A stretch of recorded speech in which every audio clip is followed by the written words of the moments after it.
How many of you out there have athletes that are good, but you know they have more potential, but they're not pushing themselves and they're not working hard. They're not trying to get their 10,000 shots in. How do you know how much to motivate them, how much to push them, how much to encourage them? How do you figure out that balance? Because you know your child and you know their potential and you know when they're really working hard and you know when they slack. But they told you, Mom, Dad, I want to play professional ball. Mom, Dad, I want to play high school ball. I want to play college ball. But they're playing video games instead of being out there practicing. And then you're like, you told me you want to do this. Get out there and practice. You told me you want to do this. Let's go to the gym. How do you know when pushing too hard is too hard? That's what we're going to talk about today. And we have an excellent person to do this. We have a coach that's been there, done that. So he's going to tell us all about how to know when you're pushing too hard. LaTasha, tell us a little bit about who we have joining us today. Well, as usual, I am LaTasha with the Slide Education and Consulting and the host of the Slide Ed Experience. And today we have the pleasure of speaking with Coach Brown, Derek Brown. And he's actually a coach at Dawson High School in the Pearland, Texas area. And he has 3 gorgeous children and they all play sports. And right now, he is getting ready to coach his first oldest son in high school. So we wanted to get his information or his first take on coaching his students and getting them to the next level without pushing too hard. So we want to dive right on into that. Awesome. So we're going to bring Coach Brown to the stage.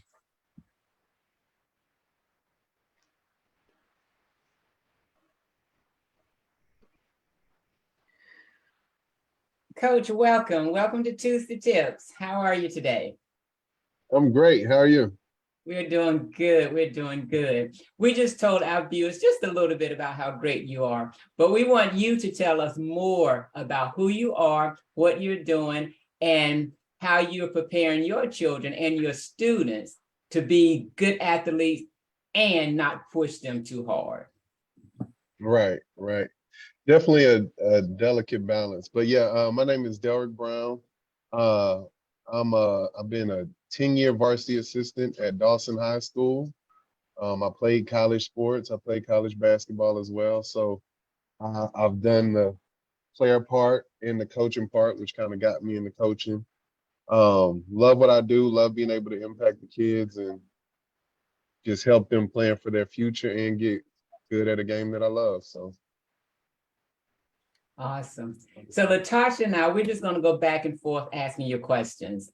So I'll start off, I'm going to ask you a question, then LaTasha, you can ask the next question. We're just going to kind of bounce back and forth to get all this juicy information for our viewers. So, all right.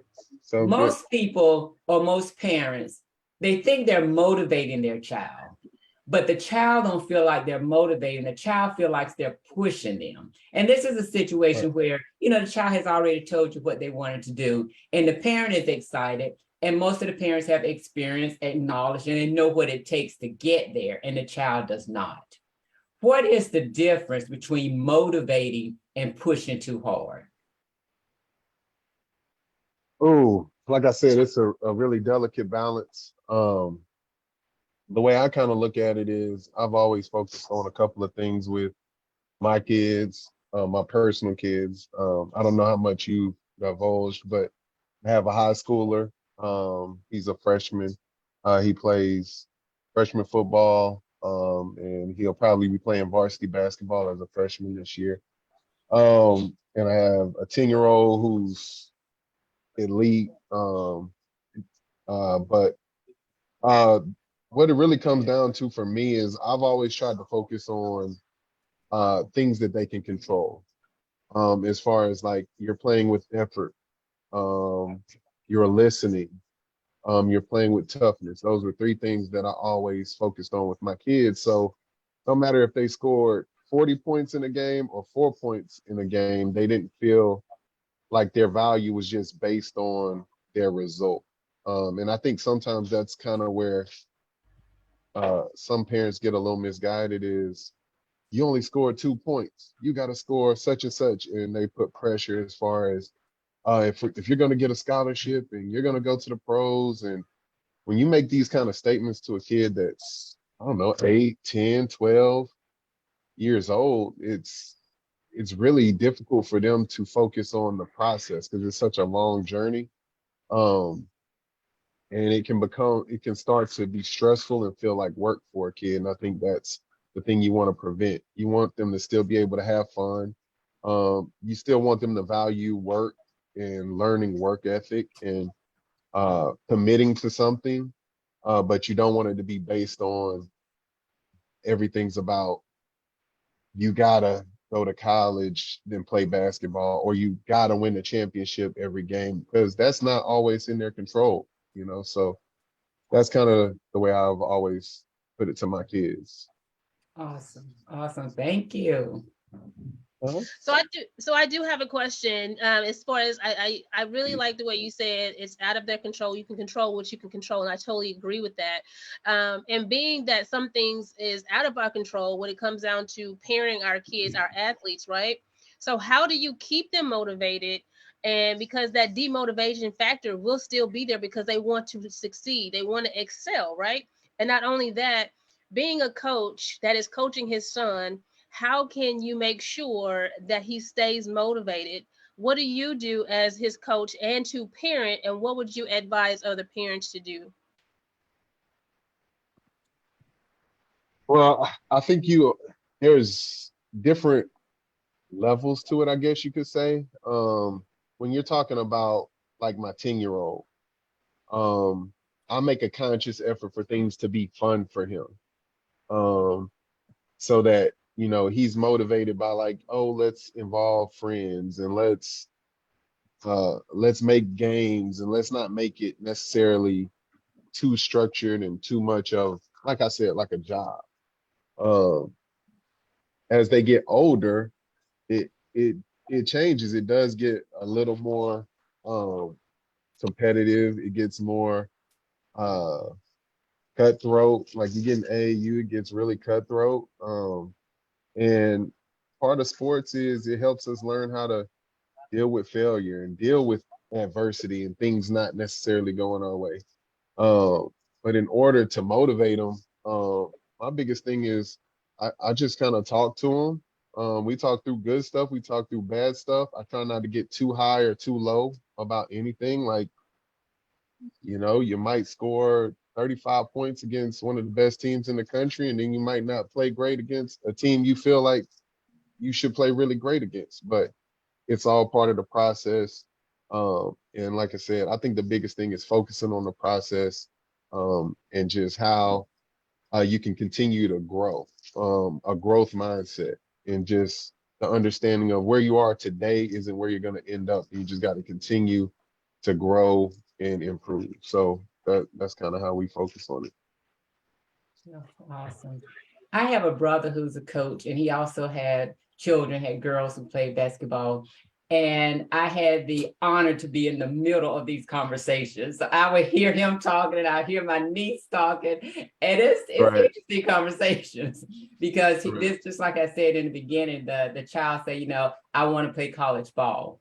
And then, but they're not doing what they need to do. And then since my brother was a former basketball player, he's a coach, he's a referee, he knows what to do to get the person there. So parents get frustrated, kids get frustrated. So I want to focus on the kids now. How do they know, or how do they have a healthy relationship with the parent as a coach and the parent as a parent? How can they kind of keep things separate and not let it cross? Oh yeah, I'm still working through that. Uh, I would say, well, one of the things as far as being a parent, is it's best to get the affirmation from them. Like, and don't go fishing for it. Like my son told me, I want to play college basketball. I said, okay, well, and when he told me that, I said, well, these are the things that are part of college basketball, which I have an advantage over some parents. Like I can tell them, hey, it's not all the glamour you see on ESPN. Like you're gonna be up at 4:30 in the morning. You're gonna have to go work out. Then you're gonna have to go take a shower, then go to class, and then you're gonna have to come back and work out. And so I was able to give him kind of the ugliness that people don't see about the sport. Um, and say, hey, is this really what you want to do? Because in order to be a college basketball player, you got to be one of the top 3 or 4% kids in the country. That's not easy, so you have to be different. And so that's the kind of tough conversation that we had. And so it's funny, me and one day my wife was trying to say I was being a little tough on him, because sometimes you got to have hard conversations like, hey, you're not doing enough. I said, he told me this is what he wants to do, and this is what it takes. And it's not always going to be hugs and kisses and feel good stories. Sometimes you got to hold your son accountable. Now, as far as being a coach, like I said, I'm still working through that. But what I'm trying to do is kind of leave basketball at school. Mm-hmm. So and it's really tough some days when he has bad days. He likes to talk about basketball when he has good days, but when we get home, he don't really want to talk about the bad days. So I try not to bring up, bad days at home. Like I try to address it as a coach when I'm on coaching time, and then when we get home, if he wants to talk about it, I try to address it as dad, which is it's kind of hard to divide, city and state on that sometimes. But I don't want it to be a situation where he feels like, hey, now he gonna be in the car and I gotta listen to it in the car. Now I gotta listen to it at the dinner table. So I pretty much leave it alone unless he asks me at home, and then I answer like dad, if that makes any sense. So I just try to keep coaching at school and try to keep being dad at home for the most part. Good. I like that. I like that. Making sure that everything stays separate and try to identify the student and then the son, right? So I Right. definitely agree with what you're stating. So where do you see parents make the biggest assumptions when it comes down to their students making the varsity team or a team in general? As a coach perspective, what is the biggest assumption right now? Because, I talk a lot about how parents are being too tough, and sometimes we have to step back because we think our kids are great. We have that biased opinion, right? So Right. being the coach, they want to be on the varsity team, and you have this freshman, and they think that their freshman is the best. So what is the biggest assumption that parents need to hear that is not the okay thing to do when it comes down to approaching a coach that has been there, done that?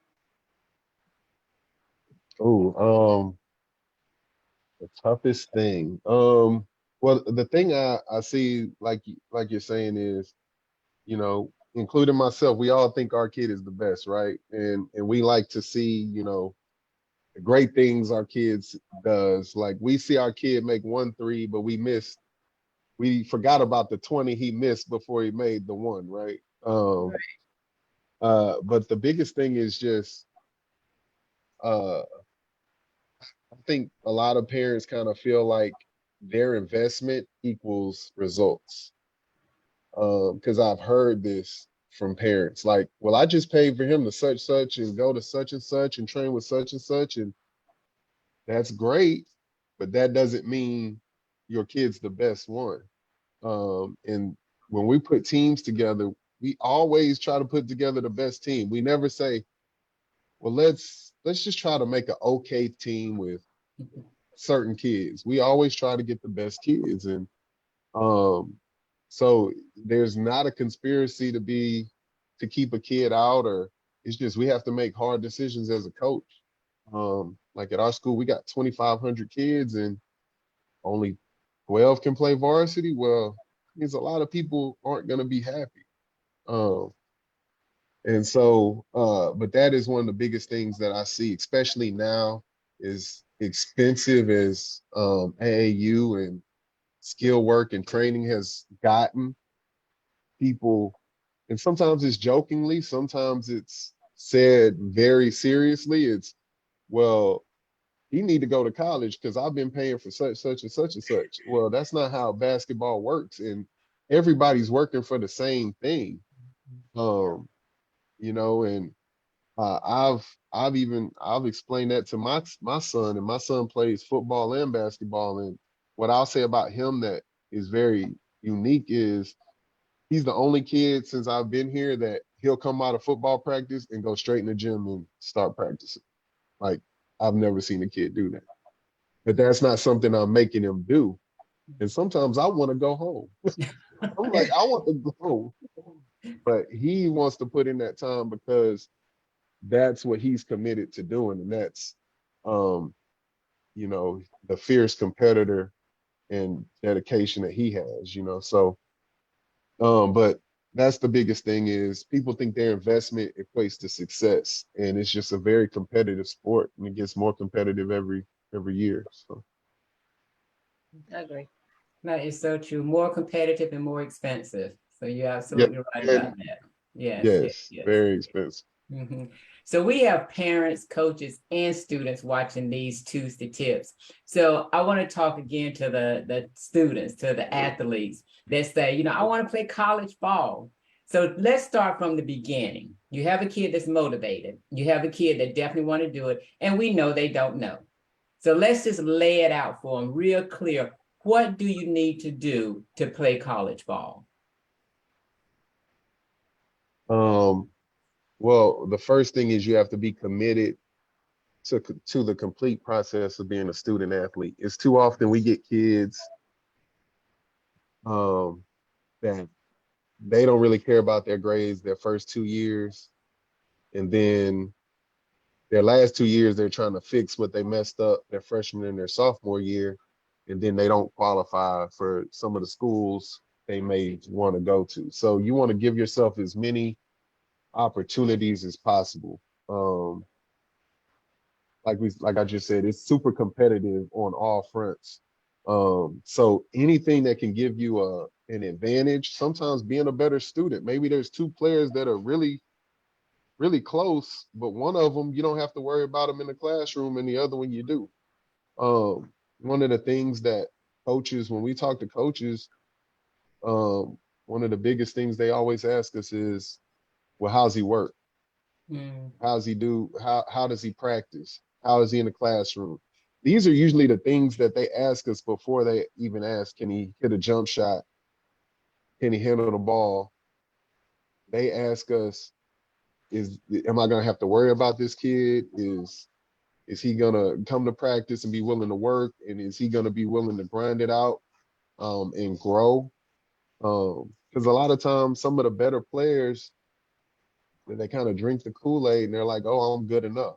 And that's not how it works. When you go to college, you're gonna be playing against grown men. And every year new kids are coming in. And if they don't think you're getting it done, they'll try to ship you out and bring somebody else in. And it's ultra competitive. And so you're not only alpha in that setting anymore. And so uh any competitive edge a kid can get, they just really got to try to capitalize on it.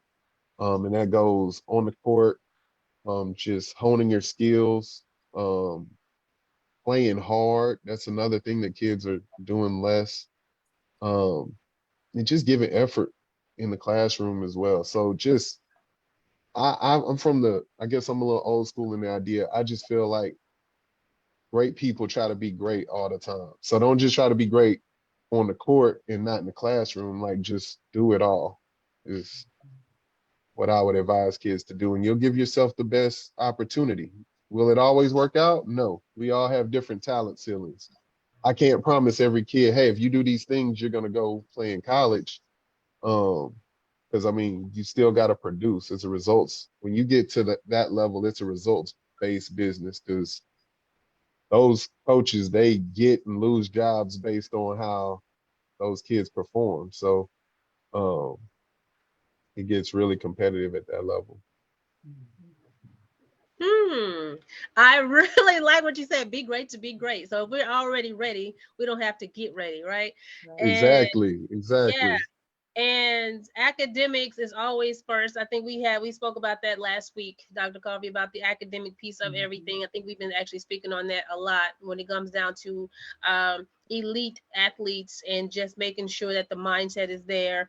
I liked what you stated when it comes down to just making sure that the student knows the most important thing is doing what it takes to be there. So if it takes him going to that, the gym after, and he wants to do that workout, that extra workout, regardless if Coach Brown wants it or not, or Dad wants it or not, he's still going to do the things that he feels is best for him.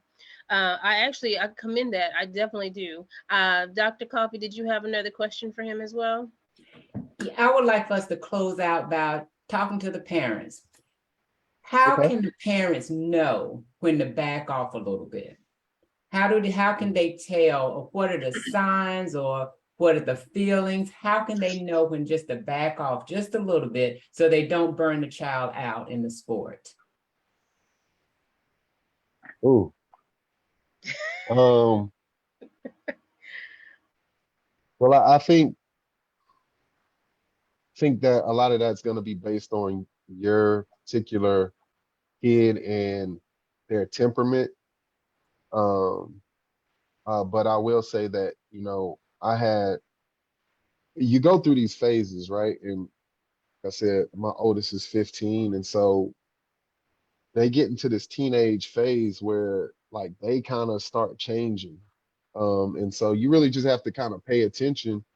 Like I said, continue to have conversations with your kid. I will say, um, like I want to say this past summer, we had a little uh situation where I felt like my son was getting a little withdrawn Mm. in the sense of if people wanted to hang out, he just wanted to do basketball. If like he was kind of alienating himself from people and putting a lot of pressure on himself, and I would see it on the court, like his stress level on the court was way too high. And so uh, the biggest thing is like, man, like you can't force things to happen, you know. You still have to have a well-rounded life. You got to allow, you know, these kids to have time to be kids. It's so competitive and they get so wound up, and they're trying to do everything right and reach their goals, which is beautiful, but they still got to be able to be kids because it's healthy. Like it's healthy to just kind of hang out with your friends sometimes and not feel like I gotta anytime I'm not doing something particular, I gotta be in the gym. Well, that can be unhealthy on the body as well. Like, cause conversation I had with him, you can only train so many hours a day. Like you can go to the gym you in the gym 2, 3 hours. 2 hours later, you can't be back in the gym another 4 hours. Like your body just can't withstand it. But I would say one of the biggest things is just paying attention. And when you see their stress levels starting to get high, and if they're starting to have like changes in their behavior and putting too much emphasis on how well they play every time they play, um, that could be a telltale sign. You also have other kids who just they start to not want to go to the gym. And sometimes you might have to give them that time to not go to the gym. I think it can show itself in different ways, but uh, you just got to pay attention and just be conscious that you don't burn your kids out, and even worse, damage your relationship with them, because that's an even bigger danger where you don't want your kids to feel like they're always at odds with you about a sport. Mhm. Um, and so that would be how I would caution the parents is don't put your kids at odds with you about a sport. Um, you know, push them, encourage them, try to help them be the best they can be, but you really got to pay attention that you don't want to, damage your relationship with your kid. Um, for a sport. It's a game. I know we love it, and it can allow people to go to college and do all kinds of wonderful things, but it's a game. And sometimes we can get a little too overzealous because I get in these AAU gyms and Wow. yeah, it can get wild. And I'm like, hey, like, I mean, I've seen, grown men trying to fight over 9-year-old basketball. And I'm like, man, they 9 years old. Like they should just be having fun and learning the game. And there's nobody signing any contracts out here. Like, calm down, So, um, but yeah, that would be my advice. Just pay attention, and it's not worth it to damage your relationship with your kids. Awesome. Thank you so much for that information. You all heard from Coach Brown. He is a parent of student athletes. He's a coach. So he has just a wealth of information, much, much more than he shared here. So if you have any questions for him, we want to respect his time because it's very limited and we was blessed to get him on here. So if you have questions for him, send it to LaTasha and then we'll get it to him and then just give us grace and ease. It may take some time to get back to you, but he will get back to you because we will get back to you. So we'll make it work for you. But just know, he's a busy man and we want to make sure if we ask him to come again, he say yes. So we're going to kind of funnel things for him. Do you have any closing remarks for us, Coach? I would just say, I just appreciate y'all having me on. I hope this information was helpful. And I just wish everybody the best, in their endeavors with themselves and with their kids and these up and coming student athletes. Make sure they remember that they're students first and athletes second. Awesome. Awesome. Thank you so much. And once again, we really appreciate you coming on. No problem. Thank you. There you have it. A parent of student athlete, a coach, telling you how to kind of get that balance there and how to not burn yourself out or burn the kids out. You want to make sure that they are well-rounded. You take a holistic approach to player development. LaTasha, give us our closing remarks as we send everyone off into this beautiful Tuesday. Well, as he stated, we want to have conversations. We don't want to lose the connection with others. Have fun. Make sure that we're having fun. That's a big thing. Being healthy. He talked about being stressed out, right? We don't want our kids stressed because stress brings other problems. And paying attention to the behavior changes, because even as a parent, we know our kids. And again, we don't want to push too much. We want to give them that leadway to make sure that they're controlling what they can control. And the last thing that I like what he stated was be great to be great, because number one, academics is first, and then there's the athlete. So be great to be great, and you don't have to worry about anything else until you have fun. All right. And on that note, bye for now. Take care.